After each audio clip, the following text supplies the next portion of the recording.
Digital supply chain का मतलब है सप्लाई चेन को डेटा, सॉफ्टवेयर और टेक्नोलॉजी की मदद से मैनेज करना। सिंपल भाषा में, पहले लोग इन्वेंट्री, ऑर्डर्स, शिपमेंट्स और सप्लायर अपडेट्स मैन्युअल तरीके से ट्रैक करते थे। अब वही काम ERP, WMS, TMS, barcode, scanner, dashboards, AI और रियल टाइम ट्रैकिंग से होता है। डिजिटल सप्लाई चेन जरूरी इसलिए है क्योंकि आज कंपनीज को जल्दी डिसीजन लेना पड़ता है। प्रोडक्ट कहाँ है, कितना स्टॉक बचा है, सप्लायर डिले करेगा या नहीं, कस्टमर ऑर्डर कब डिलीवर होगा, ये सब तुरंत पता होना चाहिए। अगर डेटा लेट आएगा तो डिसीजन भी लेट होगा और कस्टमर नाराज होगा।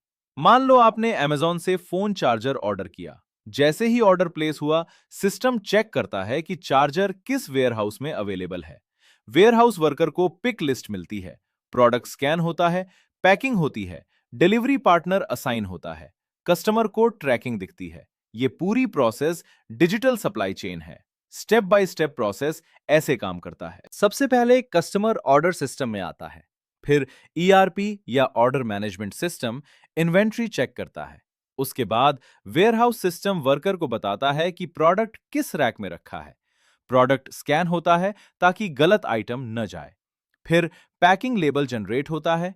Transportation system delivery route plan करता है। प्रोडक्ट कस्टमर तक जाता है।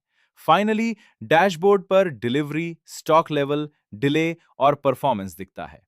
इसके मेन कंपोनेंट्स होते हैं ERP, WMS, TMS, barcode scanner, RFID, IoT sensors, analytics dashboard, AI forecasting और क्लाउड सिस्टम। कंपनीज इसे प्रैक्टिकली ऐसे यूज करती हैं। वॉलमार्ट स्टोर सेल्स डेटा को डिस्ट्रीब्यूशन सेंटर से कनेक्ट करता है ताकि स्टॉक कम होते ही रिप्लेनिशमेंट शुरू हो सके। Amazon फुलरमेंट सेंटर्स में स्कैनिंग, ऑटोमेशन और ट्रैकिंग यूज करता है। मैन्युफैक्चरिंग कंपनीज मशीन से प्रोडक्शन डेटा लेती हैं ताकि डाउन टाइम और डिले जल्दी पकड़ा जा सके। अगर डिजिटल सप्लाई चेन सही से न हो तो तीन बड़ी प्रॉब्लम्स आती हैं। पहली problem, wrong inventory data. System कहता है 50 यूनिट्स अवेलेबल हैं, लेकिन वेयरहाउस में 20 ही हैं। इससे स्टॉक आउट होगा। दूसरी problem, late shipment visibility.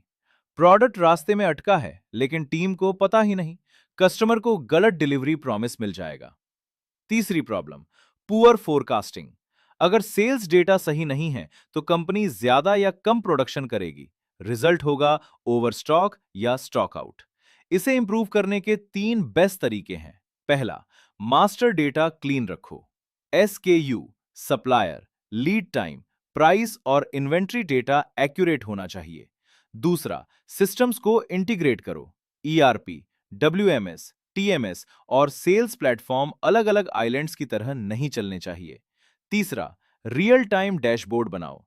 Managers को स्टॉक, डिले, डिमांड और सप्लायर परफॉर्मेंस तुरंत दिखना चाहिए। रियल वर्ल्ड केस स्टडी में Amazon सबसे अच्छा एग्जाम्पल है। Amazon customer order, warehouse inventory, picking, packing, delivery route और ट्रैकिंग को डिजिटल सिस्टम से जोड़ता है। इसी वजह से वो फास्ट डिलीवरी दे पाता है। अगर ऑर्डर आता है तो सिस्टम तुरंत डिसाइड करता है कि कौन सा फुलफिलमेंट सेंटर सबसे नजदीक है और प्रोडक्ट कहां से भेजना है। 5 इंपॉर्टेंट टर्म्स याद रखो। ईआरपी मतलब एंटरप्राइज रिसोर्स प्लानिंग। यह कंपनी का मेन सिस्टम होता है जहां परचेज, इन्वेंट्री, सेल्स और फाइनेंस डेटा मैनेज होता है। डब्ल्यूएमएस मतलब वेयरहाउस मैनेजमेंट सिस्टम। ये बताता है कि वेयरहाउस में प्रोडक्ट कहां रखा है और कैसे पिक पैक शिप करना है। टीएमएस मतलब ट्रांसपोर्टेशन मैनेजमेंट सिस्टम। ये डिलीवरी रूट, कैरियर और शिपमेंट ट्रैकिंग मैनेज करता है। रियल टाइम विजिबिलिटी मतलब अभी प्रोडक्ट कहां है और स्टॉक कितना है, ये तुरंत देख पाना। ऑटोमेशन मतलब मैनुअल काम को टेक्नोलॉजी से तेज और एक्यूरेट बनाना, जैसे बारकोड स्कैनिंग, ऑटो अलर्ट्स और सिस्टम जनरेटेड रिपोर्ट्स।